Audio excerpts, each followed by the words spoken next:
എൻ്റെ ജീവിതത്തിൽ സമസ്ത മേഖലകളും കമ്മ്യൂണിക്കേഷനുമായിട്ട് ബന്ധപ്പെട്ടാണ് കിടക്കുന്നത്. നോട്ടം എങ്ങനെയാണ് നോക്കേണ്ടത്, പഠനവുമായി ബന്ധപ്പെട്ട കമ്മ്യൂണിക്കേഷൻ സ്കില്ലുകൾ, നിങ്ങളൊരു ഇന്റർവ്യൂവിന് പോകുമ്പോൾ നിങ്ങൾ നേരിടേണ്ട കമ്മ്യൂണിക്കേഷൻ സ്കില്ലുകൾ, നിങ്ങളുടെ ശരീരം കാണിച്ചു തരുന്ന ചോർച്ചകളുണ്ട്, ലൂപ്പ് ഹോൾസ്, അത് മറ്റുള്ളവരുണ്ടാക്കുന്ന നെഗറ്റീവ് ഇമ്പാക്റ്റുകൾ ഉണ്ടാവും. നമ്മളിത് പലപ്പോഴും അറിയാറില്ല. ഇപ്പോഴത്തെ ജനറേഷൻ, അത് ഞാൻ ഉൾപ്പെടുന്ന, ഞാൻ റെപ്രസെന്റ് ചെയ്യുന്ന ആ ഒരു ജനറേഷനിലുള്ള ആൾക്കാർ, നമ്മൾ കോമൺ ആയിട്ടുള്ള ഒരു അവസ്ഥ എന്ന് പറഞ്ഞാൽ നമുക്ക് അധികം ആൾക്കാരോട് ഇന്ററാക്ട് ചെയ്യാൻ, കമ്മ്യൂണിക്കേറ്റ് ചെയ്യാൻ അല്ലെങ്കിൽ സംസാരിക്കാൻ അധികം താല്പര്യമില്ലാതെ ഇപ്പോൾ ഒരു കാര്യം, ഇപ്പോൾ ഒരു സെന്റൻസ് പറയുകയാണെങ്കിൽ പോലും പെട്ടെന്ന് കോണ്ടെക്സ്റ്റ് പറഞ്ഞ് തീർക്കുക. താല്പര്യമില്ലായ്മ അറിയില്ല അറിയില്ലായിരിക്കാം. അപ്പോൾ ആ ഒരു അവസ്ഥയിൽ പക്ഷെ നമ്മൾ പല സ്ഥലങ്ങളിലും എന്താ പറയേണ്ട ഒരു വലിയൊരു ബാരിയറായിട്ട് അത് മാറാറുണ്ട്, മാറ്റി നിർത്തപ്പെടുന്ന. അതെ, എങ്ങനെ ഇത് തുടങ്ങണം, ഇപ്പൊ തന്നെ എങ്ങനെ ഒരു കാര്യം എങ്ങനെ പറഞ്ഞു മനസ്സിലാക്കണം, അല്ലെങ്കിൽ ഇതിപ്പോ ഇങ്ങനെയാണോ ഞാൻ അപ്രോച്ച് ചെയ്യേണ്ടത്, ഈ അപ്രോച്ച് ചെയ്യാൻ അറിയായ്മ, അത് ബേസിക് ഒരു കമ്മ്യൂണിക്കേഷൻ സ്കിൽ ഇല്ലായ്മയാണ്. അപ്പോൾ അവർ ശ്രദ്ധിക്കേണ്ട, അല്ലെങ്കിൽ അവർ എവിടെ മുതലാണ് തുടങ്ങേണ്ടത്? അത് സിദ്ധാർത്ഥ് ചോദിച്ചത് നിങ്ങളെപ്പോലുള്ള ചെറുപ്പക്കാർക്ക് ജീവിതത്തിൽ നേരിടുന്ന ഏറ്റവും വലിയൊരു ഇഷ്യൂ ആണിത്. പലപ്പോഴും ഈ പരിമിതികൾ നമ്മൾ എനിക്ക് താല്പര്യമില്ല എന്ന ഓമന പേരിട്ടിട്ട് നമ്മളങ്ങ് വിളിച്ചങ്ങ് മാറി നിൽക്കുകയാണ്. അതിനൊരു മുഖം ഇങ്ങനെ കൊടുക്കുകയാണല്ല. യഥാർത്ഥത്തിൽ താല്പര്യമില്ലായ്മയല്ല, പകരം നമുക്കതിനെക്കുറിച്ചുള്ള ധാരണയില്ലായ്മയും അറിവില്ലായ്മയുമാണ്.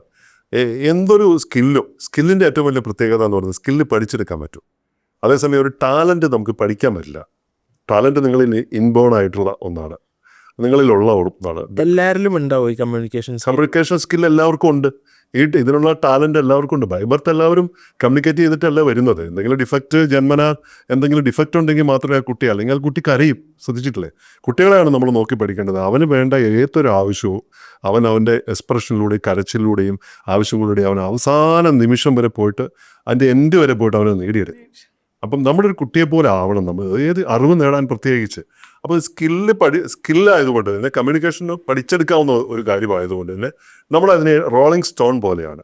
അതിനെ നമ്മൾ തിളക്കമുള്ളതാക്കി നമ്മൾ മാറ്റണം. ഇപ്പോൾ ഈ ഓസ്ട്രേലിയയിൽ കടൽ തീരങ്ങളിൽ റീപ്സുകളുണ്ട്. റീപ്സ് എന്ന് വെച്ചിട്ടുണ്ടെങ്കിൽ നമ്മൾ ഒരുതരം കല്ലാണ്. അപ്പോൾ അതിൻ്റെ മുകളിൽ ഇങ്ങനെ അതിമനോഹരമായ കാഴ്ചയാണ് ഈ സായാഹ്നങ്ങളിൽ ഈ കടൽത്തീര ഇങ്ങനെ കാലങ്ങളായിട്ട് അടിച്ചിട്ട് ഈ റീപ്സിലുള്ള ഈ കല്ലുകളൊക്കെ തിളക്കമുള്ള കല്ലുകളായിട്ട് മാറിയിട്ട് അതിൻ്റെ മുകളിൽ ഇങ്ങനെ വെളിച്ചമടിച്ചിട്ടുള്ള, അത് കാണാൻ വേണ്ടിയിട്ട് ടൂറിസ്റ്റുകളുടെ പ്രവാഹം നടക്കുന്നുണ്ട്. ഇതേപോലെ തന്നെയാണ് നമ്മൾ ആദ്യം പരുക്കനായ കല്ലുകളാണ്. ഈ പരുക്കനായ കല്ലുകളെ റോളിംഗ് സ്റ്റോണുകളായിട്ട് നമ്മൾ ഉരുളണ്ട, പകരം നമ്മൾ വന്നിട്ട് ഇങ്ങനെ അടിച്ചിട്ട് തന്നെ ആ പ്രതിബന്ധങ്ങളും പ്രശ്നങ്ങളും ഒക്കെ വന്നിട്ട് നമ്മൾ തന്നെ അടിച്ച് പരുവപ്പെടുന്നൊരു കാര്യമുണ്ട്. കുറേ കഴിയുമ്പോൾ നമ്മളതിന് നിന്നു കൊടുക്കണം. നമ്മളത് പഠിക്കാനുള്ള മനസ്സുണ്ടാവണം. അത് നമുക്ക് ഭയമാണ് ഇതെല്ലാം. നമ്മൾ ഒരിക്കൽ പറഞ്ഞിട്ടുണ്ട്, നമ്മൾ ഭയമാണ് ഇതിനെല്ലാം അടിസ്ഥാനപരമായ കാര്യം. നമുക്കൊരു സ്ഥലത്ത് കയറാൻ പറ്റുന്നില്ല.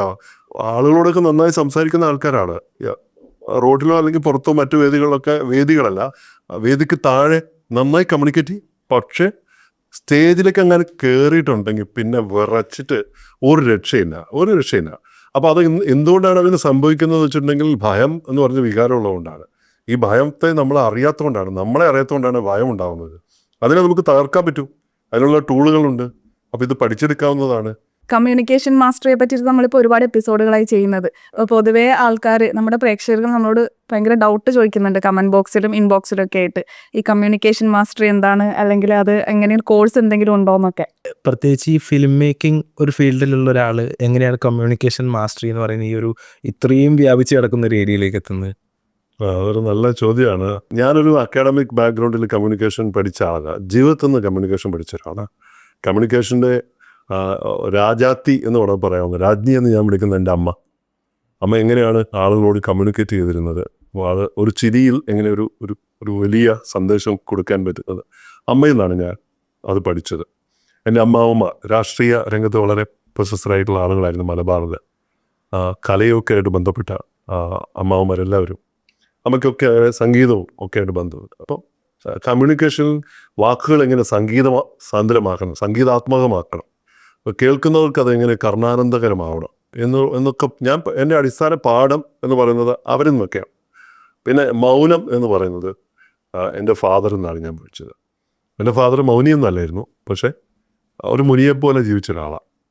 വേണ്ടടുത്ത് മാത്രം സംസാരിക്കുകയും വേണ്ടാത്തടുത്ത് ഒരു നോട്ടത്തിൽ കാര്യങ്ങൾ പറയുകയും ചെയ്യുന്ന ഒരാളാണ്. ഇതിന് രണ്ടിനും കമ്മ്യൂണിക്കേഷൻ എന്ന് പറയുന്നതിൽ സംസാരം എന്നുള്ള ഒരു മിഥ്യാധാരണ ഇല്ലേ? കാരണം മൗനമാണ് ഏറ്റവും സ്ട്രോങ്സ്റ്റ് കമ്മ്യൂണിക്കേഷൻ മെത്തേഡ് എന്നുള്ളത് പലരും ഇങ്ങനെ പറഞ്ഞു കേട്ടിട്ടുണ്ട്. അത് ശരിയാണോ?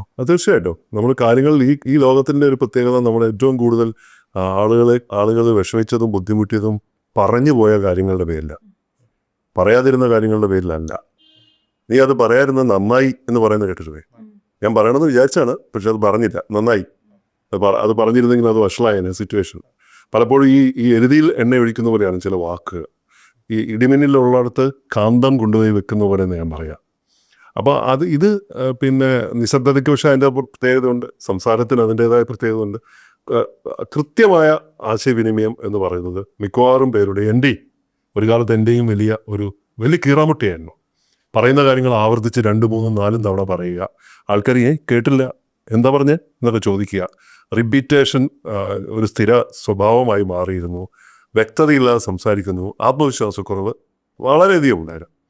അപ്പം ഞാനിത് എങ്ങനെ പഠിച്ചു എന്ന് വെച്ചാൽ ഞാൻ ഇതിനോട് ഏറ്റുമുട്ടിയാണ്. ഈ കടൽക്കരയിൽ നിന്നുകൊണ്ട് ഡെമസ്തനീസ് വായിലേക്ക് പിന്നെ ഉരുളൻ കല്ലുകൾ, ചെറിയ ഉരുളൻ കല്ലുകൾ പെറുക്കിയിട്ടിട്ട് വിക്കനായ ഡെമസ്തനീസ് എങ്ങനെയാണ് പ്രസംഗ പരിശീലനം നടത്തിയത് എന്ന് പറഞ്ഞുകൊണ്ട്, അങ്ങനെയല്ലെങ്കിലും എൻ്റെ ഭയങ്ങളോടും എൻ്റെ പരിമിതികളോടും ഞാൻ തന്നെ ഏറ്റുമുട്ടി, ഞാൻ തന്നെ ആളുകളിലേക്ക് ഇറങ്ങിച്ചെന്ന്.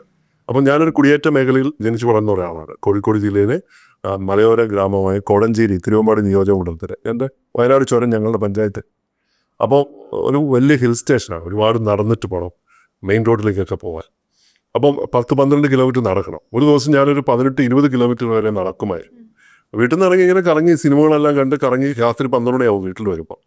അപ്പോൾ ഈ പോകുന്ന വഴിക്ക് ഇരുഭാഗമുള്ള എല്ലാ വീടുകളുമായിട്ടും വളരെ അടുത്ത ബന്ധമാണ്. ആ ബന്ധം ഇങ്ങനെ പോയി.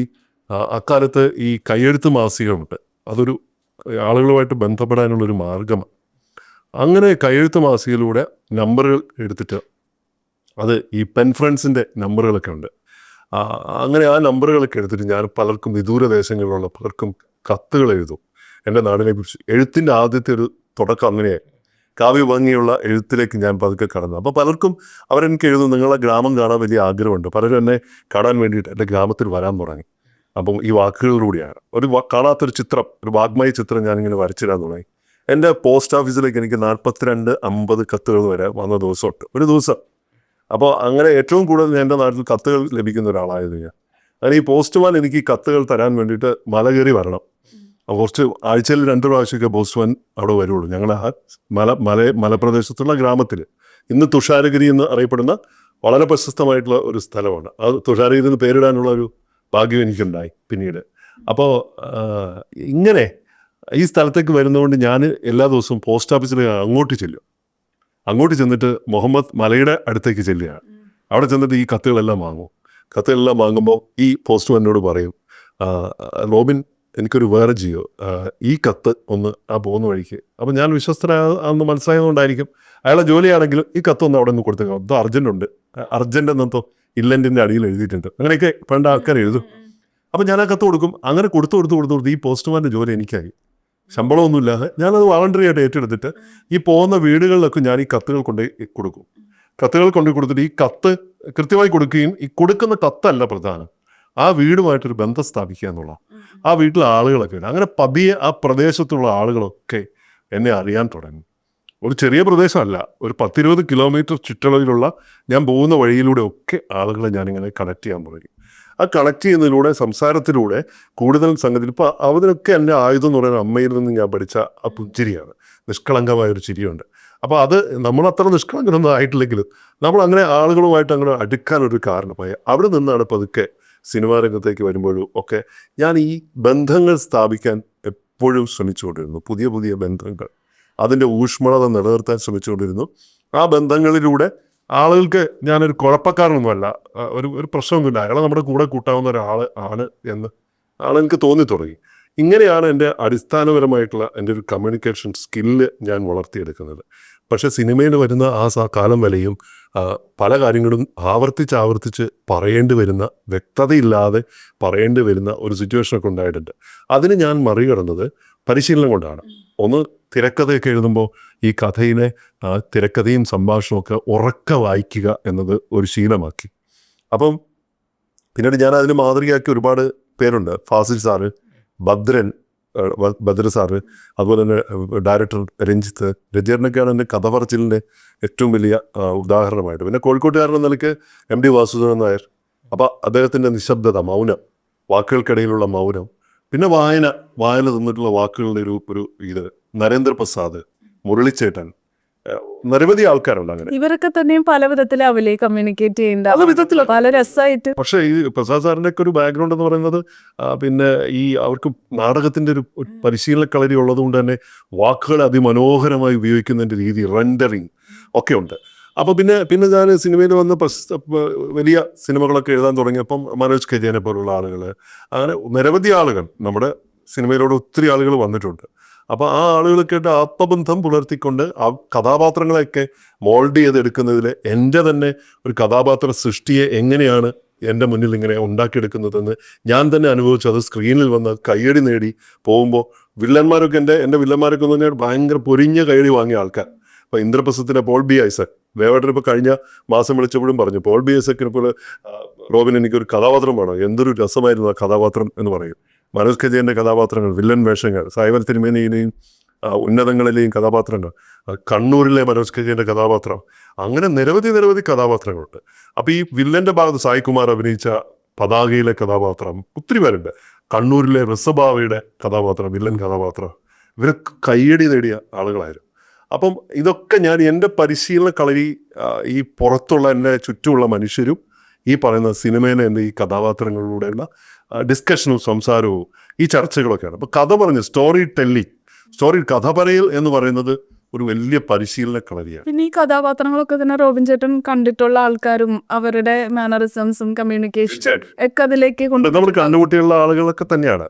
ഈ കണ്ടുമുട്ടിയ ആളുകൾ എന്ന് പറയുന്നത് അവരുടെ മാനറിസങ്ങൾ, അവരുടെ വാക്കുകൾ ഉപയോഗിക്കുന്ന റെൻഡറിൽ പ്രത്യേക താളമൊക്കെ ഉണ്ട്. താളനിബദ്ധമായിട്ട് നമ്മൾ അപ്പോഴാണ് ഇതിൽ നിന്നൊരു വ്യത്യാസം മറ്റുള്ളവർക്ക് തോന്നുക. അപ്പം അങ്ങനെ പോകുന്നതിനിടയ്ക്ക് നമുക്ക് ഈ പല മനുഷ്യരെയും പരിചയപ്പെടാൻ പറ്റുന്നുണ്ട്. യാത്രകൾ, ഞാൻ എപ്പോഴും ഈ പല രീതിയിൽ യാത്ര ചെയ്യുന്ന ഒരാളാണ്. വലിയ രീതിയിൽ യാത്ര ചെയ്യുന്നുണ്ട്. സാധാരണ രീതിയിൽ പരമാവധി ഞാൻ ഇപ്പോഴും ശ്രമിച്ചുകൊണ്ടിരിക്കുന്നത് ലോക്കൽ ട്രെയിനിൽ കയറി പോകാനാണ് ഞാൻ ഇപ്പോഴും ശ്രമിക്കുക. എൻ്റെ കൂടെ അങ്ങനെ ആരെങ്കിലും പ്രധാനപ്പെട്ട ആളുകളുണ്ടെങ്കിൽ മാത്രം ബുക്ക് ചെയ്തൊക്കെ പോകും.